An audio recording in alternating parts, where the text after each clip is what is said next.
Mama Travel! Welcome to Hot Mama Travel, where family travel is taken with a twist.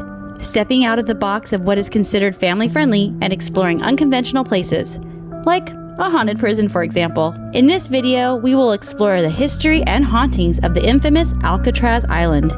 So grab your kiddos and some snackies, because we're about to go on an adventure. For more thrilling haunted places to explore on your next family trip, head to hotmamatravel.com after this video.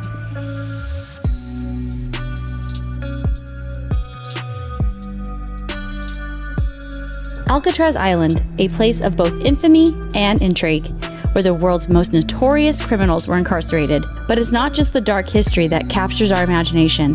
It's the chilling stories of daring escapes and ghostly hauntings that continue to haunt the island.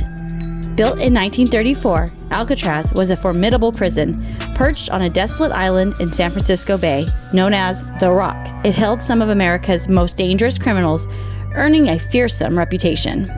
Alcatraz was believed to be escape-proof, and for the most part it was. There were 14 escape attempts made in the 29 years that Alcatraz functioned as a federal penitentiary. Most, if not all, were unsuccessful. Several inmates, guards, and officers lost their lives during these attempts, but the bloodiest attempt happened on May 2nd of 1946 and lasted 3 whole days. Inmates Bernard Coy, Marvin Hubbard, and Joy Kreitzer together devised a plan that would test the limits of this so-called inescapable prison. It is known as the Battle of Alcatraz and is a stark reminder of the desperation and audacity that could arise in the hearts of those confined within the prison walls. While it ended in tragedy, it left a mark on the history of Alcatraz. The inmates managed to obtain firearms and took several prisoners hostage. Their plan was simple yet audacious. They would overpower the guards, take control of the prison, and escape from the island on a makeshift raft. But chaos erupted on Alcatraz. The inmates' attempt to take control of the prison led to a violent and deadly confrontation with the guards. The goal was to overtake the officers individually as they came in to do their checks, steal key 107, the only key to the rec yard, and escape before anyone knew what was happening. Things did not go as planned. As the inmates were able to subdue each officer, they locked them up one by one in cells 402 and 403. However, Officer Miller was able to hide key 107 in the toilet of the cell before the inmates had realized they had stolen the wrong keys. A series of mishaps later, the siren was sounded, causing Kreitzer to panic and shoot all the captive officers, killing Officer Miller. It seemed the plan from there was to escape by suicide, as a days-long battle ensued, including a full-on grenade attack on D Block. By the end, all that was left was death and damage. Officer Stites was accidentally fatally hit by friendly fire in the midst of the chaos.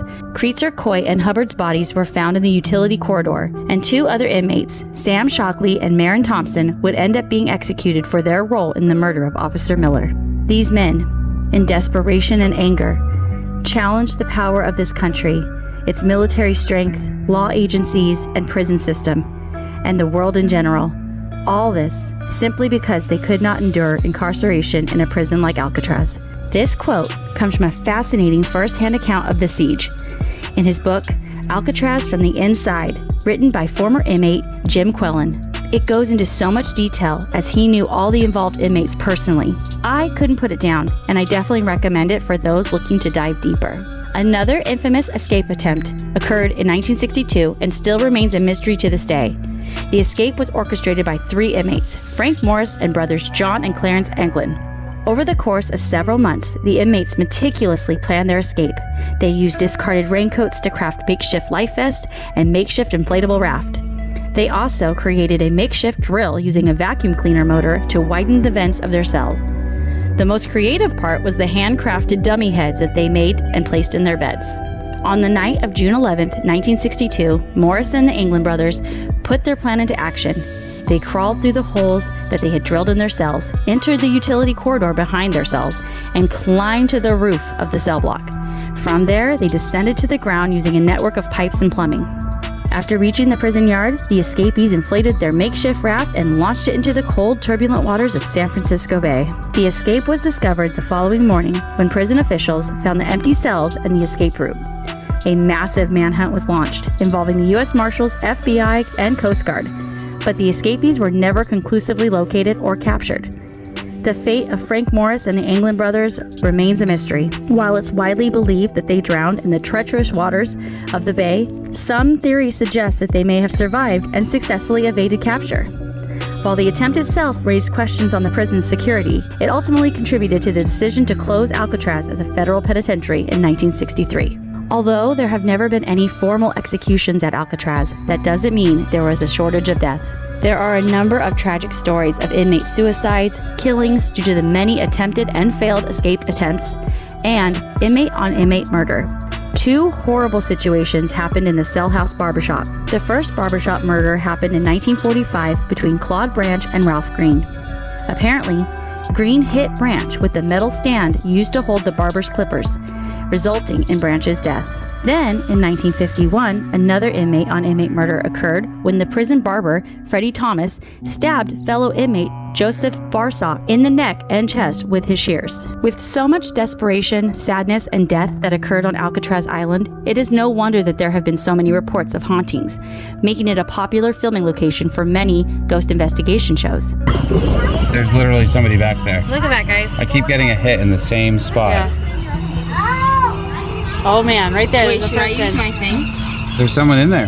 There's a spirit. We got a spirit in the morgue right there. Hello. Let me test. For example, Alcatraz Library, which was used by the inmates, has reported paranormal activity. Visitors have described feeling an unexplained presence, hearing whispers while exploring the library. The Alcatraz Dining Hall is another place where unexplained phenomena occur. Some have claimed to see ghostly figures of inmates who appear agitated and disturbed, as if reliving a traumatic moment from their time at the prison.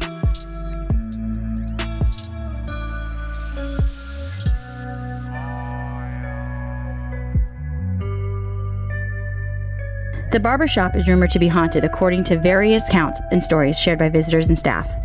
Like many other areas on the island, the barbershop has its own share of eerie tales and alleged paranormal activity. Cell 14D is often referred to as one of the most haunted spots in Alcatraz, with reports of ghostly activity, unexplained sounds emanating from the cell.